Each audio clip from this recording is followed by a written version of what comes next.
जय श्री कृष्णा। राधे राधे भक्तों। कान्हा की भक्ति चैनल पर आप सबका स्वागत है। भक्तों, आज जो मैं कहानी सुनाने जा रही हूँ वह एक भक्त की है। उनका नाम त्रिलोचन जी था। वह भगवान श्री कृष्ण के बहुत बड़े भक्त थे। उनके घर रोज़ साधु संतों को भोजन कराया जाता था। साधु संतों की सेवा बड़े प्रेम भाव से करते थे। धन की कोई कमी नहीं थी। वह अपना सारा धन साधु संतों की सेवा में ही लगाते थे। किंतु उन्हें एक बात का कष्ट था कि प्रभु का आज तक दर्शन नहीं हुआ था। जबकि उनके एक मित्र थे जिनका नाम नामदेव था। उन्हें भगवान कृष्ण कई बार दर्शन दे चुके थे। एक बार नामदेव अपने मित्र से मिलने आए तो त्रिलोचन जी कहने लगे, मित्र, तुम कितने भाग्यशाली हो कि प्रभु तुम्हें दर्शन देते हैं। अब जब कभी प्रभु से मिलना तो कहना कि प्रभु एक बार मेरे घर भी आएं और हमें भी दर्शन दें। नामदेव जी ने कहा, क्यों नहीं आएंगे प्रभु तुम्हारे घर प्रभु ज़रूर आएंगे। तुम इतना साधु संतों की सेवा जो करते हो, तुम्हें भी प्रभु दर्शन अवश्य देंगे। इतना कहकर नामदेव चले गए और एक बार कहीं जा रहे थे कि मार्ग भटक गए और कहने लगे, प्रभु, मैं मार्ग भटक गया हूँ, कृपया मेरी मदद करिए प्रभु। इतना नामदेव के बोलते ही प्रभु प्रकट हो गए और नामदेव को मार्ग बताकर जाने लगे। तो नामदेव जी बोले, प्रभु, आपसे मेरी एक विनती है। मेरा एक मित्र त्रिलोचन है जो आपका बहुत बड़ा भक्त है, आपके दर्शन चाहता है प्रभु।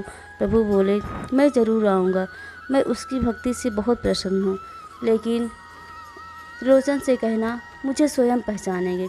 इतना कहकर प्रभु चले गए। दूसरे दिन नामदेव गए और बताने लगे, कल मैं प्रभु से मिला था, उन्होंने कहा है कि वो तुम्हारे घर आएंगे, लेकिन तुम्हें ही उन्हें पहचानना होगा। त्रिलोचन जी बड़े खुश हुए। खुशी खुशी अपनी पत्नी को बताया, भगवान हमारे घर आने वाले हैं, उनके स्वागत की तैयारी करो। अब दोनों लोग रोज़ उनका इंतज़ार करते। एक दिन उनकी पत्नी ने कहा कि एक नौकर ले आते तो ठीक रहता, साधु संतों की सेवा करने में हमारी मदद करता और घर के कामों में भी थोड़ी बहुत मदद करता। त्रिलोचन जी बोले, ठीक है, कोई मिलेगा तो ज़रूर लाऊंगा। एक दिन त्रिलोचन जी बाज़ार गए। वहाँ एक बहुत सुंदर नौजवान युवक मिला और कहने लगा, मुझे कोई काम हो तो बताइए। उन्होंने कहा, क्या काम कर सकते हो? उसने कहा कि मैं घर के सारे काम अच्छे से कर सकता हूँ, खाना बनाना, बर्तन धोना, झाड़ू पोछा करना, सभी काम कर सकता हूँ। तुम्हारा नाम क्या है? उसने बोला, मेरा नाम अंतर्यामी है। और रुपए कितने लोगे? कहने लगा, मुझे रुपए पैसे कुछ नहीं चाहिए, मुझे रुपए पैसे की कोई ज़रूरत नहीं, मुझे बस 2 बार भोजन पेट भर कर मिल जाए, बस मुझे इतना ही चाहिए। पर मेरी एक शर्त है, यदि मेरी कोई बुराई करता है तो मैं वहाँ से चला जाऊँगा, इसलिए तो मैं ज़्यादा दिन किसी के यहाँ टिक नहीं पाता हूँ। त्रिलोचन जी उसे अपने साथ ले आए और पत्नी को बुलाया। कहा, आज से यह घर के सारे कामों में तुम्हारी मदद करेगा, लेकिन इसकी एक शर्त है, इसकी बुराई कभी मत करना, नहीं तो यह तुरंत चला जाएगा। अब दोनों लोग उनकी बात मान गए कि कोई बुराई नहीं करेगा।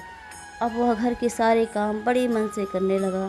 भोजन बनाना, बर्तन धुलना, झाड़ू पोछा करना, सारे काम वह समय पे करता और साधु संत जब आते तो उन्हें भी बड़े प्रेम से भोजन कराता। उनके अंदर सारी अच्छाई थी, किंतु एक बुराई भी थी, तो वह खाता बहुत था। वह सारा काम तो खुद करता था, लेकिन अपने लिए भोजन त्रिलोचन जी की पत्नी से ही बनवाता था। अतः जब वह खाने बैठता तो रुकने का नाम ही नहीं लेता था। अब वह बनाते बनाते थक जाती, रोटी सेकते सेकते थक जाती, लेकिन वह कुछ बोल न पाती, क्योंकि उसने घर के सारे काम इतने अच्छे से संभाल लिया था।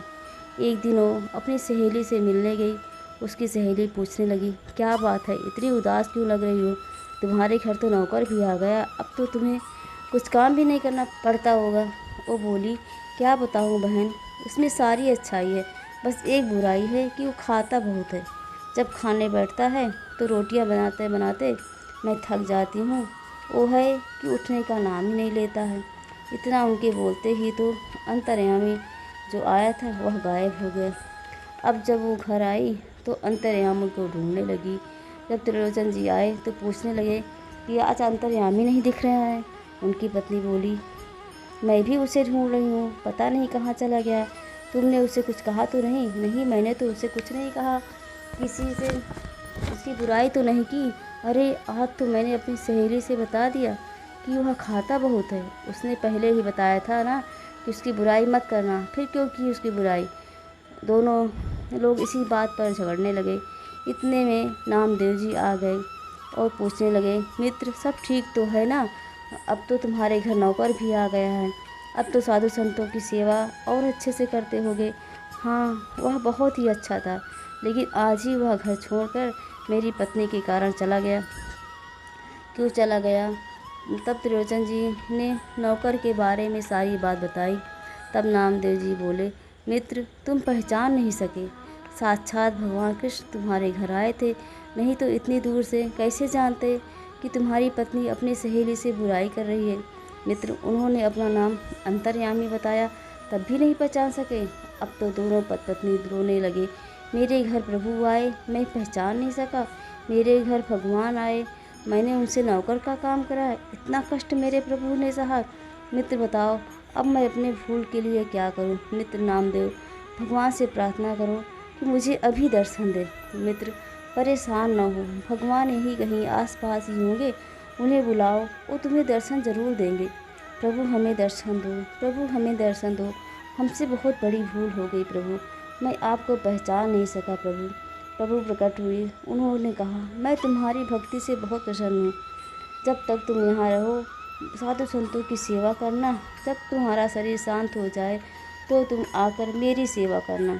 इतना कहकर प्रभु चली गए। इसीलिए तो मैं कहती हूँ प्रभु जी तो सिर्फ भाव के भूखे हैं। जय श्री कृष्णा। राधे राधे भक्तों।